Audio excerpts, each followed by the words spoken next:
What I'd like to do before we turn it over to you for your questions, I want to pose questions for both of our speakers that are drawn, what I think emerge from both their sets of comments. In the case of the broad question of succession that Mehdi talks about, one of the things I think that emerges is you do see what you describe as the kind of militarization of the regime. You see a change generationally, and I would even say in some respects sociologically. And the real, you began to indicate this, but I guess I want to probe you a little bit more. I'm interested in what is the worldview, the Weltanschauung of the Revolutionary Guard. Is it do they maintain an ideological conviction or not? Or is the basic attitude an attitude that is much more oriented towards the institution itself and the well-being of the institution? You do note the increasing weight they have economically within the system, and as Karim also noted, that following on what you'd read and what you'd written, that they're being hurt by the sanctions because their economic interests are being affected.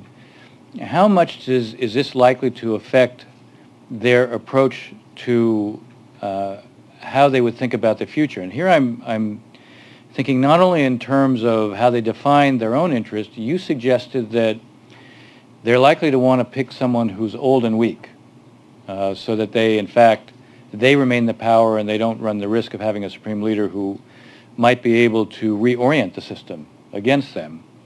I guess the question I have, in addition to kind of the Weltanschauung and what motivates them the most, would be how do they read what's going on within Iran right now? I mean, I'll give you a perspective that one could have from the outside. And maybe I bring this perspective to bear because, you know, my first area where I spent a lot of time working on issues was the Soviet Union. I often say to students of mine, you can kind of tell the age of someone when they're a specialist on a country that no longer exists.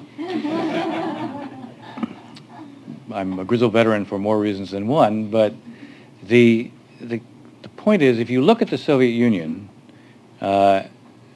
you had by the end a system that hadn't, as you put it, a kind of ideological cloak here. Actually, Karim, you actually talked about an ideological cloak.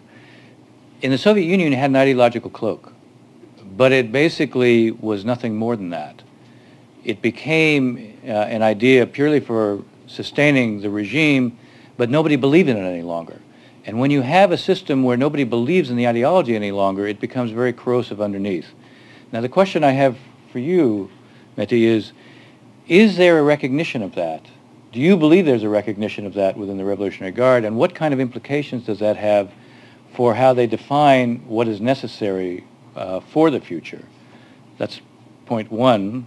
And point two is, how might they look at the risk of a confrontation with the United States? If they, if in fact the timeline that Karim talks about, because it's going to affect not only the Supreme Leader, it's going to affect the Revolutionary Guard, if they think that there is the prospect of getting a nuclear weapon is still a few years away, even if they thought that this was something that would be what they need to become like North Korea or not to suffer the fate of Libya, even if that was what they believed, if it's still a few years away and they're facing what are increasing pressures, and the pressures are going to build economically, but if they don't change their behavior, the potential of a military action against them is going to go up. How would they look at that, and does that then potentially incline them towards seeking a compromise? And this will allow me to sort of frame my question again for both of you. I'm going to sharpen what you were posing at the end, Karim, and say the following. Let's assume that the basic choice that the Supreme Leader has to make is basically the following. He believes that any compromise, and again, if you read what he's said over the years, he fears any compromise is going to be a compromise that is never going to be sufficient for the outside. One of the things he said at one point was, we'll have to keep compromising until we have to compromise the Islamic Republic itself. And so his fear that any concession could lead to the demise of the system comes up against the reality that the consequence of not conceding now, given the pressures that are building, the isolation and the economic pressures, that might threaten the system. So if he is someone who believes, as you said, in self-preservation with an ideological cloak, does not the issue of self-preservation now come to the fore in terms of, in a sense, having to decide, do I concede in the context of a negotiation, or do I dare not concede, fearing that if I don't concede, this may actually put the system at greater risk? I would suggest that maybe if we're going to see a diplomatic outcome, how Khamenei answers that question will determine whether in fact we can produce a diplomatic outcome. But taking the logic of, Mehdi, your presentation, the essence of your presentation is that at some point, even now, if the Revolutionary Guard is persuaded that confrontation is the last thing they need, they will put pressure on the supreme leader to make a judgment where he concedes sooner rather than later, even if he doesn't want to.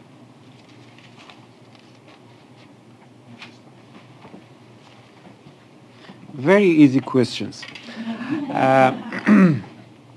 In terms of the dilemma Karim raised about how we can engage, we failed to engage with Khamenei, how we can engage with Revolutionary Guard and how that would be possible. It reminds me a joke in Iran that some Iranian was asked whether you play piano. He said, no, I don't play piano, but I have a brother who doesn't play piano neither. So this would be the story of Revolutionary Guard and Khamenei. None of them play piano. Look, we know very little about Revolutionary Guard. What we know is that Revolutionary Guard is not monolithic. There are several factions. What happened in 2009 has revealed some of the colorful texture, fabric of Revolutionary Guard. Mir Hossein Mousavi, as the prime minister of war period, was very popular among Revolutionary Guard people. Many people in Revolutionary Guard voted to him, and many commanders of war have actively supported him during the presidential election campaign. One of them was Hossein Alaei, the founder of Revolutionary Guard Navy and its commander during Iran-Iraq war, who wrote an article in Etelat newspaper in Tehran and implicitly criticized Ayatollah Khamenei and compared the current situation to the last year of Shah, in which Shah failed to engage with its opponents and actually eliminated any chance for compromise with protesters, and that led to revolution. We know that many people in Revolutionary Guard are unhappy. We know that many of them were following religiously Ayatollah Montazeri, which means they do not believe that Ayatollah Khamenei is an Ayatollah and is religiously authorized and qualified for issuing fatwa. We know that many of them has worked for Rafsanjani. Don't forget that the main person who led Revolutionary Guard to get involved in economy was Rafsanjani, not Khamenei. If it was after Iran-Iraq war and Rafsanjani wanted to advance his projects for reconstruction of the country, and it was his idea to use Revolutionary Guard in economic project, not Khamenei. So Rafsanjani has close ties with many commanders of Revolutionary Guard. So there are various kind of people, from radical, apocalyptic, crazy, Islamist commanders to more, moderate and pro-free market commanders. One of the crises was with the children of these people. Many children of Revolutionary Guard were actively supported Mir Hossein Mousavi before and after election. Many of them have been arrested. So it's very difficult to talk about one unique ideology of revolutionary guard. The second issue is that revolutionary guard, many of them has been disillusioned about the idea of Velayat Faqih. Who helped them to lose this illusion? Ayatollah Khamenei himself. In one of my articles, I described Khomeini as the most anti-clerical Ayatollah in the history of Shiism. If you look at his statements, you never find any Ayatollah who can be more critical of clergy than Ayatollah Khomeini.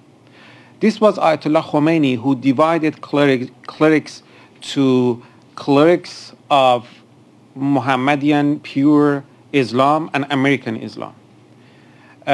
He described all those who oppose the theory of the guardianship of jurists as clerics whose mind is colonized by the West. And they are stupid. I'm just quoting him. So according to him, people like Ayatollah Khouei, the mentor of Ayatollah Sistani, and all these traditionalist heavyweight Ayatollah were stupid and were serving the interest of United States.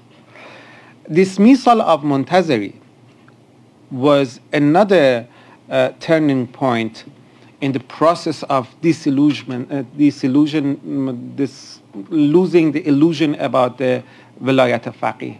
And then appointment of Khamenei as somebody who was not Ayatollah. In the morning he was Hujjatul Islam. Afternoon he became Ayatollah. And then he claimed that he's a grand Ayatollah. He issues fatwa.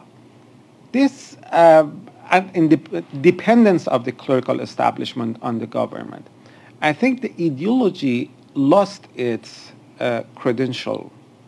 And people inside Revolutionary Guard, especially those radical Islamist commanders, they believe that they are the authentic, genuine representative of both Islamic ideology and revolution. They have sacrificed much more than any cleric for protecting this country during 8 years of war. So they have all right to run the country, not clergy.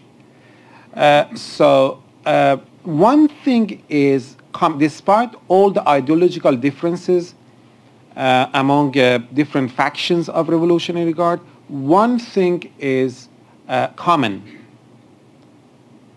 between extreme radical and more moderate commanders of Revolutionary Guard. All of them have anti-clerical tendency. This anti-clerical tendency was relieved when Ahmadinejad came to power. We saw how anti-clerical an Islamist, radical, apocalyptic person can be. So I don't think that they would let any powerful cleric to run the country after Khamenei. With regard to Khamenei, it's good to compare Khamenei with Khomeini. In most of cases, it helps. Khamenei, if you remember, Khomeini during Iran-Iraq war was always insisting that we fight with Iraq until the end. And we go from Karbala to Jerusalem and blah, blah. He said, if war lasts for 20 years, we stand for it. We don't give up. What happened that this person, whose the word resistance was a sacred word for him, he drank the glass of poison and accepted UN resolution? What happened? The only thing happened was that Revolutionary Guard sent him letters and reports and said that we do not have capability, military and financial capability to continue this war. And then he accepted to end the war. Without that pressure from Revolutionary Guard, he would have gone on and on without accepting that resolution. It doesn't mean that Khomeini did not have power. The irony is that he accepted that resolution exactly because he was powerful. He was strong, unlike Khamenei. When they decided to announce to people that they would accept the ceasefire resolution, Rafsanjani, in his diaries, he says that I went to Khomeini and I told him that in order to save your image, I'm ready to go on TV and I announce this news myself. So if people get angry, the fighters, soldiers get angry they would get angry on me, not on you. Khomeini says, no, I'll do it myself. I'll say it myself. He was very strong. And you can compare him to Khamenei. Khamenei is extremely weak. He lacks self-confidence. That's why he needs to emphasize on the discourse of resistance, and giving up for him means the at least a political death for himself, if not for the whole regime.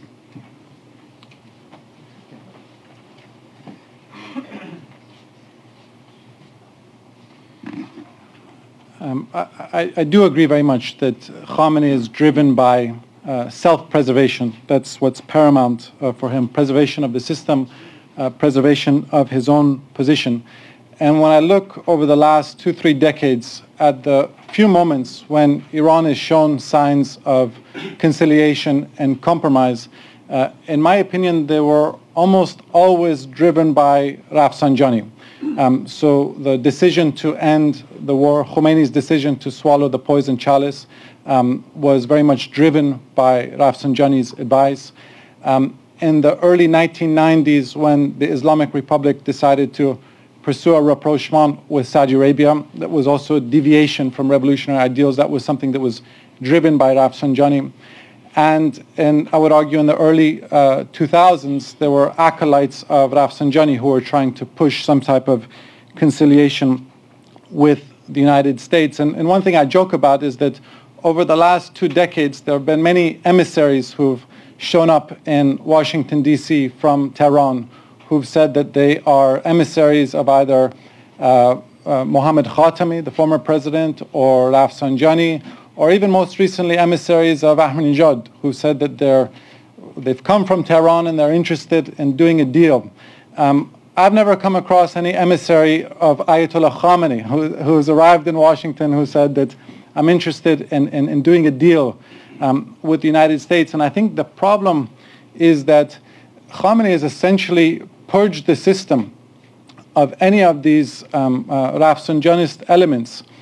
And interesting kind of insight into the mindsets of these two men. Khamenei came from a clerical family, and his 4 sons all became clerics. Rafsanjani came from a merchant family, and all of his children became merchants. And so you see the difference in mentality. One is very business-minded, the other is much more rigid. So I could argue both ways, whether on one hand, his instincts are not to compromise, and he's surrounded himself with these like-minded cynics. But I do think if there is a litmus test, or if there are kind of any signs of whether the regime is starting to recalculate their position, you may see Rafsanjani kind of returning from hibernation. Someone once said to me in Tehran that when the car is driving 60 miles an hour, anyone can drive, but when it's going 100 miles an hour, only Rafsanjani can drive. And I would argue that they're getting pretty close to 100 miles an hour right now. With regards to the Revolutionary Guards, I very much agree with Mehdi that it's not a monolithic institution. I used to interact with some of the rank and file folks when I was based in Tehran. And it is true that men who have served in war are oftentimes less ideological and fire-breathing than their civilian counterparts who haven't served in war. But I guess my only argument was to say that the rank and file are not the folks who get promoted. These kind of more moderate elements are not the ones who are getting promoted. And one thing Khamenei has done incredibly effectively, and which he, I would argue, checkmated Rafsanjani with, is cultivating the Revolutionary Guards at a very kind of micro level. So I just see it as somewhat unlikely that these folks whom he has cultivated over the years are going to somehow turn on him. And I would argue, whereas they're not ideological necessarily in their worldview, when I read between the lines of Revolutionary Guard publications, it seems to me that the model which they are most intrigued by and that they aspire to emulate is the Pakistan model. And their lesson from the Pakistan model is that when Pakistan crossed the nuclear finish line, paradoxically, it alleviated the pressure against them, that the sanctions turned into incentives and the isolation turned into engagement. And I would just end by saying that I think there's a couple things which are important variables which will certainly affect Khamenei's calculations in the coming months and years. And the first is the fate of the Assad regime in Syria. And to be honest, I don't have an answer for you how it's going to affect his calculations. I could go both ways in saying that if they lose the Assad regime, which appears increasingly likely, they will feel it even more necessary to double down on a nuclear weapon. But I could also see the other scenario whereby if they were to lose the Assad regime in Syria, they would feel even more isolated in the region and more amenable to some type of a compromise. So I don't have a clear perspective on how that falls for them. I would be curious to hear what Mehdi and Dennis have to say. And then second, I would say that, again, when the regime has shown signs of conciliation over the last 2 decades, the first point I made is that it was usually driven by Rafsanjani himself or people around Rafsanjani. And the second factor was oftentimes a very low price of oil.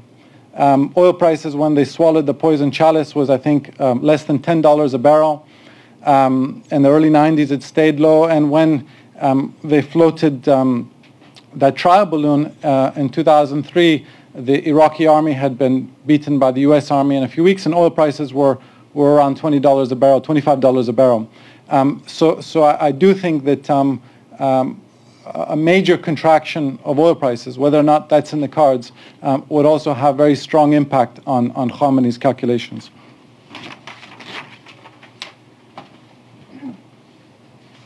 Well, we could continue to go on for a long time because I think the questions that are being posed up here are quite interesting to the three of us, but you've all been sitting here quite patiently, so I think we should turn it over to your questions. So what I'd like to do, because there's only a little more than 20 minutes left, what I'd like to do is recognize 3 questions at a time and direct your questions to who you would like to answer them, and we'll deal with that way. So I'm going to recognize the hands in the order that I see them. Please identify yourself. Barbara, I did see yours first, so go ahead.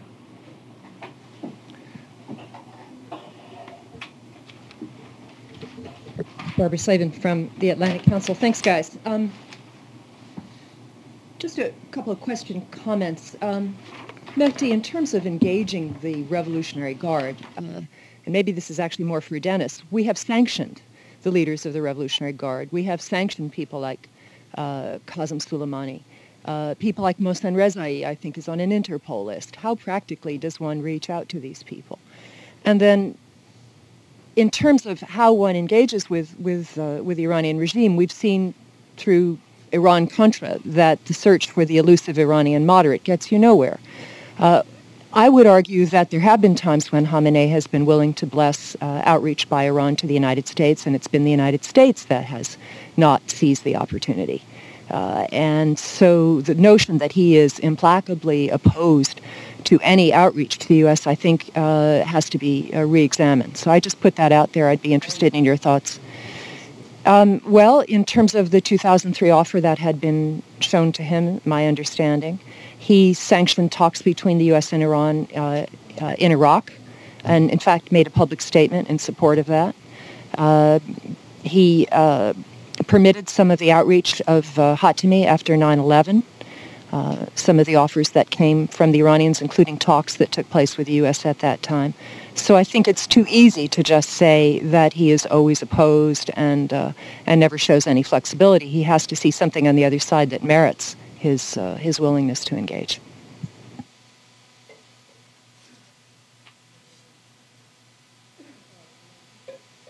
Up on that, in terms of Khamenei's inflexibility and unwillingness to make this transformative decision, which you both really agreed on, if you go back to the agreement that was announced after the visit by Lula and Erdogan, that was really, according to Trita Parsi's book and his account, that was actually blessed by Khamenei, as well as the rest of the establishment. It was the United States which was hell-bent on getting the sanctions that had just been agreed to through the UN that that basically rejected it. And that, the letter that President Obama had sent to Lula, the parameters in that seemed to be fulfilled by that agreement. So it seemed to be a case, and that's certainly Trita Parsi's point, of the U.S. Not taking yes for an answer.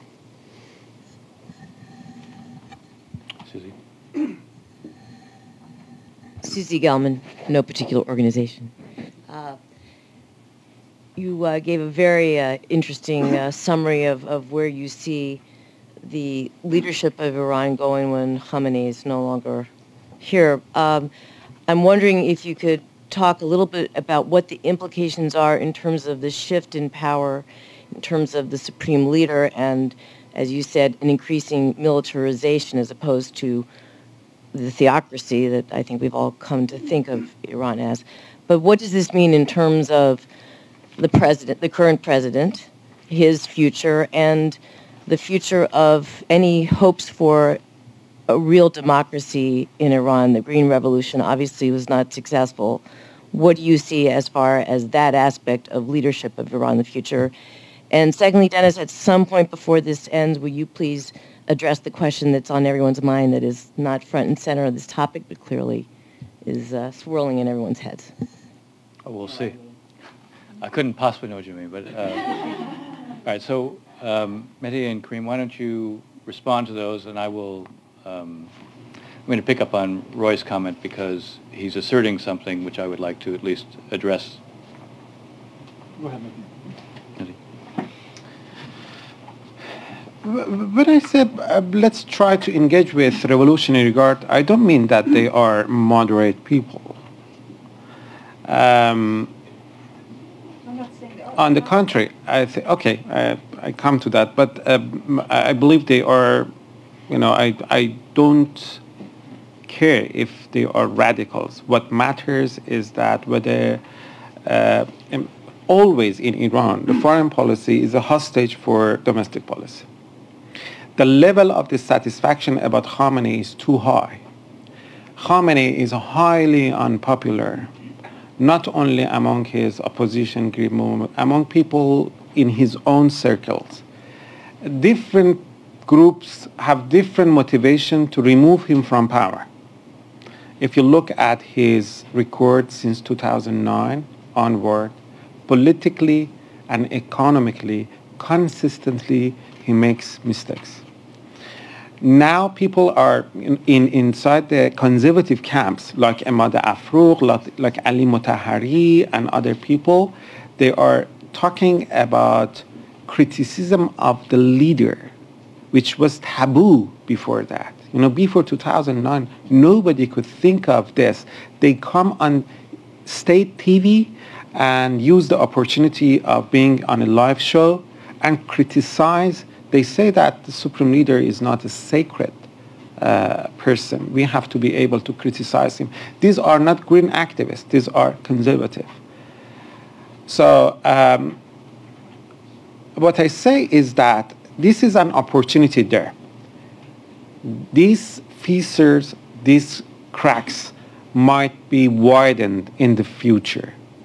We may be able to help in widening these fissures by approaching some people in Revolutionary Guard and help them to get self-confidence to be able to put pressure more on Khamenei. By Revolutionary Guard, I don't mean Qasem Soleimani. Qasem Soleimani is a very, somehow he's aloof from the main body of Revolutionary Guard. He's in charge of operations outside Iran. But by approaching Revolutionary Guard, mainly I believe exactly those people who are under sanction, but for the financial activities. We have lifted, Europeans lifted some sanctions which was imposed on Foreign Ministry, Mr. Salehi, in order to make him able to travel outside. For a special occasion, it's possible to lift those sanctions on people like Minister of Oil, who is the head, who was the former head of Khatam al-Anbiya base, one of the most important financial organizations of Revolutionary Guard. I think, and there are intermediators, like, you know, the brother of Rahim Safavi, the former chief, commander-in-chief of IRGC, who lives in London. Once he told, it was actually leaked in the WikiLeaks, he told in a meeting to British officials that many commanders in Revolutionary Guard got upset when they saw Khamenei publicly supporting Ahmadinejad.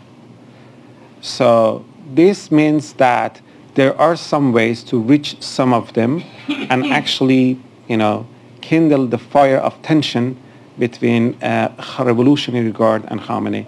And obviously not all Revolutionary Guard commanders are approachable.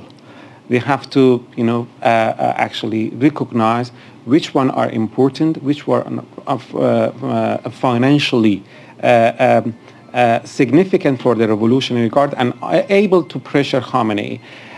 Don't forget that, as I said, in the first decade of Islamic Republic, Khomeini himself, if he was alone, he was not willing to make any, you know, compromise.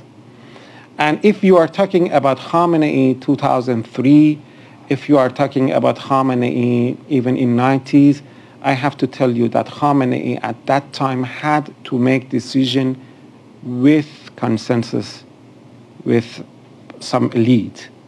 Khamenei, since 2009, he became naked. This is the real Khamenei, who does not feel any need for consultation with Rafsanjani, Khatami. Expediency Council is shut down since 2005. The whole institution is not taken seriously by the supreme leader. This is Khamenei. And Khamenei explicitly several times that he is regretful for any compromise Islamic Republic has made on the nuclear program in the past. On the issue of Ahmadinejad, I think the coming parliamentary election shows that he has no chance and his political life is over. All people who have been somehow associated with Ahmadinejad's faction have been disqualified by Guardian Council. And Revolutionary Guard actually stopped providing him financial and political support that they did before, you know, in previous elections. So, and Mr. Ahmadinejad knows that. And I think if Ahmadinejad is talking about negotiation, it's exactly because he's weak. This is a pattern in Islamic Republic.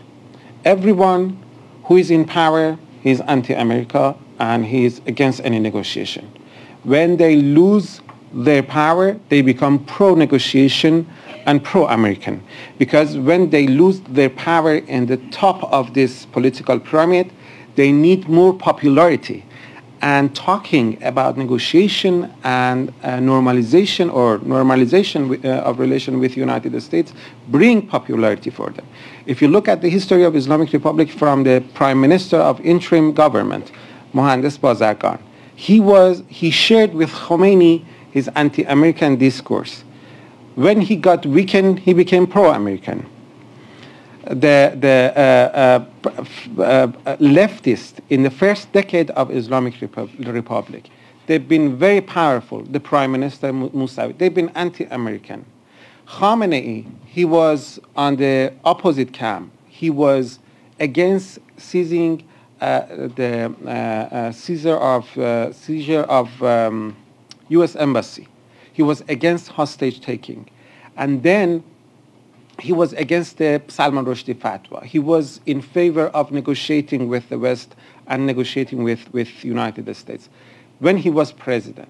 When he became supreme leader, he became anti-American, and all those leftists became reformists and pro-Americans. Ahmadinejad, in his first term, he was very powerful. He was anti-American, anti-Israeli. In second term, he got weak, so he became pro-American. This is a cycle that repeats in Islamic Republic.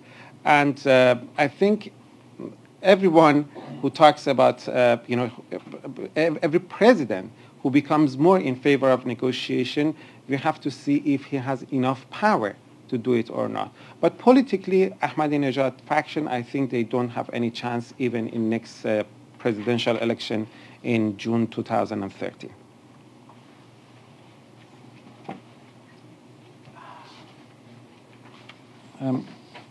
I'm a textualist when it comes to interpreting Ayatollah Khamenei, meaning I believe he's actually someone, as opposed to Rafsanjani and Ahmadinejad, I believe he's actually someone who's quite earnest, and that his message has been extremely consistent over the last 3 decades. I'll read a quote for you. He says, quote, "It is natural that our Islamic system should be viewed as an enemy and an intolerable rival by such an impressive power as the United States.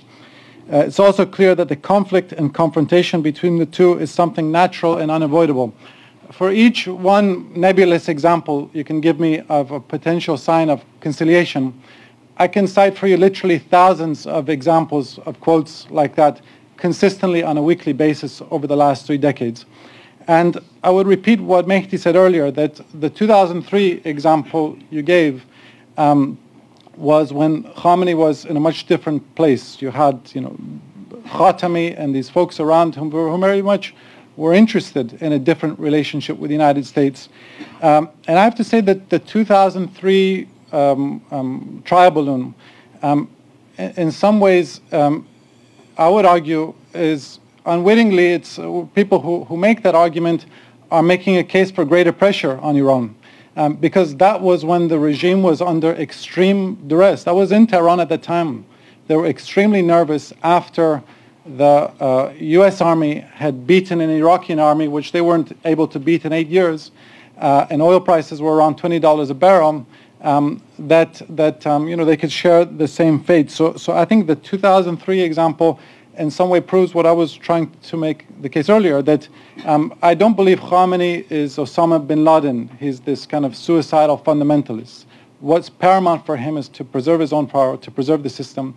And I say this unfortunately, what he's proven over his tenure as leader is that he's only willing to allow others to at least show signs of conciliation when the regime is under a great deal of duress. That was all I was going to say. Thank you. I do want to have one more round of questions, but I want to respond just to what Roy raised. I mean, the deal that you were referring to had 9 points in it. And those 9 points were not shown to us in advance, number one, meaning were not shown to the administration in advance. And they included that the United States would have to accept Iran's right to enrich before there ever even was a negotiation. And that was not part of anything that was in a letter that was sent to either Lulu or to Erdogan.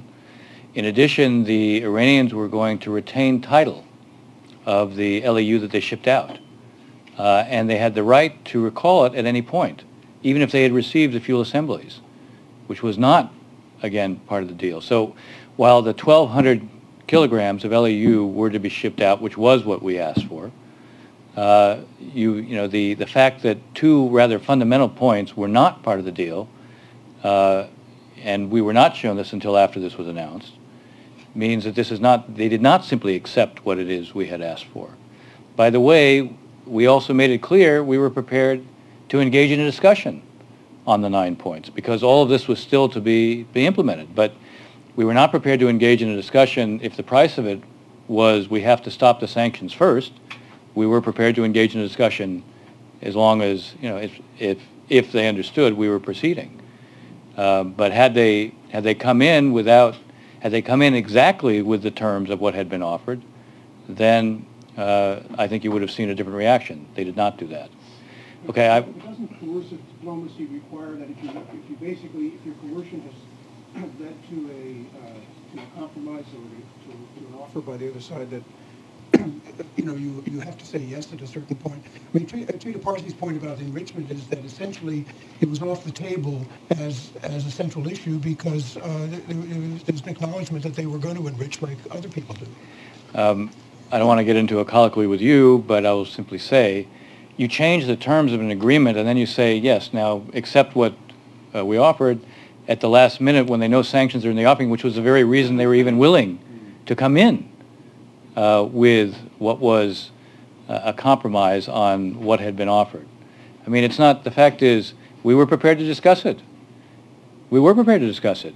And you could have had a discussion, and that discussion might have led to an agreement, and if you'd had an agreement, then you would have seen an effect on the sanctions. Anyways, we're almost out of time, and others have not had a chance to ask any questions, so let me take one more round of questions, even if it means we're going to stay a little longer. All right, I want to look right, which is not a political statement, it's just a direction. Yeah. Thank you. This would be for both of the speakers.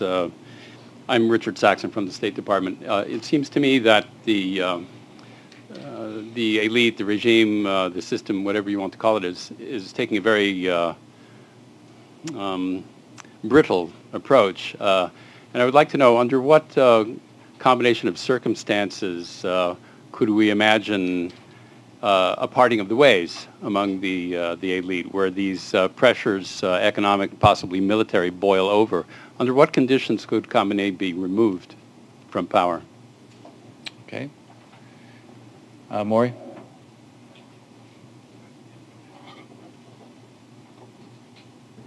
We've heard so much boasting by the IRGC in terms of what they could do militarily against the United States, block the Straits of Hormuz, all kinds of retaliation, great advances in missilery. Do you think they really believe this, or that they have a more objective view of actually what they can do vis-a-vis the United States?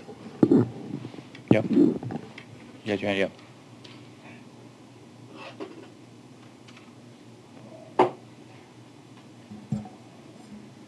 My name is Hassan. I was born in Tehran.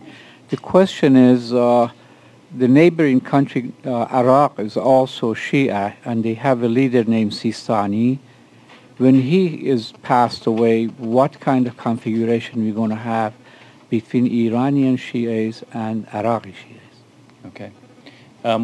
Since we're at 2, why don't we just, sorry, I apologize to those I haven't been able to recognize, but why don't we take those 3 and we'll wrap it up. Mehdi? I forgot the first question.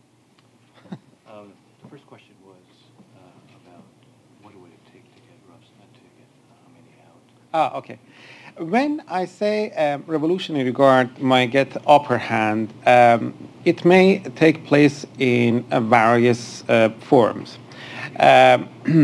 I give you an example which could happen again.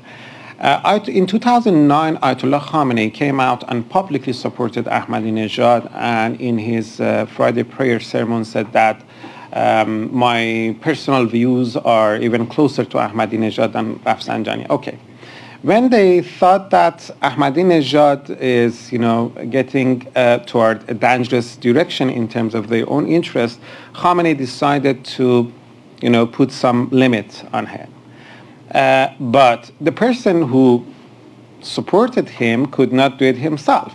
What he did was that he appointed Hashemi Shahrudi, the former head of judiciary, as head of a council for coordination between three branches, something which was completely unconstitutional and structurally very, very new. So he wanted the dirty job to be done by another person. This can happen again if pressure increases and Revolutionary Guard wants to force him to change the policy. They wouldn't make him to come on the TV and say, okay, I made a mistake, I'm sorry, let's change the policy. One of the ways to do it is to create a council, a committee to which he concedes his authority, and this committee would decide, would be in time of a big crisis, would be in charge of nuclear policy. That's one of the ways that he might be able to do this. The other question was about Sistani. I have published another study on Sistani here. It's available on the website, Last Marja. I think if Sistani passes away, I think the religious authority would be very fragmented. There would be no successor for him. There is no one in the Shiite world with that caliber and weight. So Iran would find Iraq an easier place to influence religiously, because the Najaf seminary is still very weak. Qom seminary, comparing to Najaf, is financially, religiously, institutionally, is much stronger. And I think for next few decades, the Najaf seminary would be under influence of Iranian seminaries, including Qom. And consequently, if Supreme Leader survives, he would have larger influence over Shiite religious community, especially Iraqi one.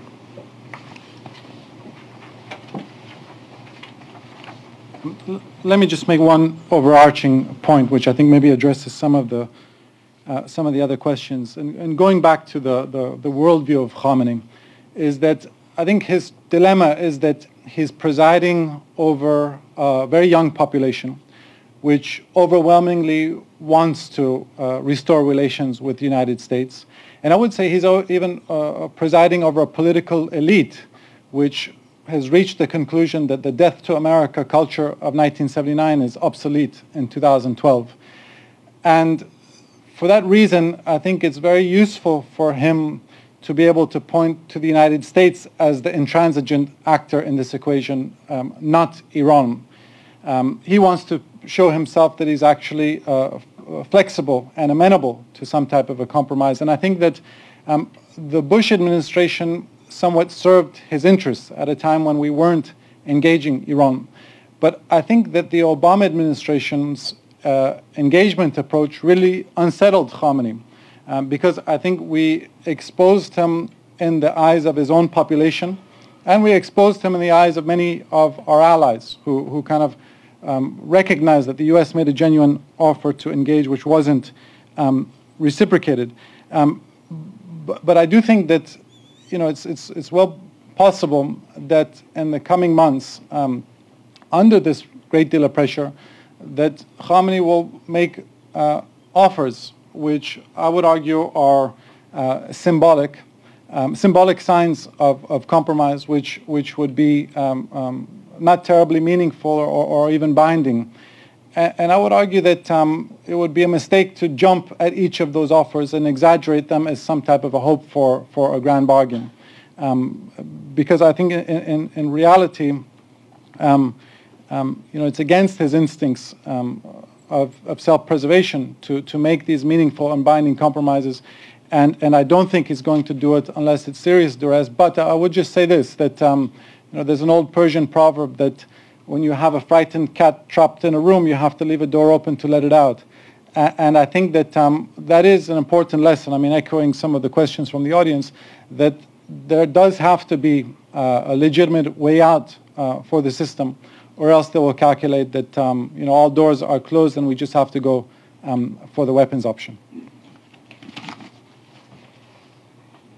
Okay, so let me wrap this up. Maury, your question wasn't answered, but I would say I don't think that they have illusions about the real state of their power versus the power that we have and the size of the presence that we have out there now. I don't think they have any illusions about that. On the point, the last point that Karim was raising, the essence of the administration's approach has always been, after the effort, which was a quite genuine effort to engage the Iranians, but not a faction. It is quite true there were lots of feelers that were made to the administration by factions. It's also quite true that we didn't really get responses from the Supreme Leader because the objective for the administration all along was to engage in authoritative dialogue.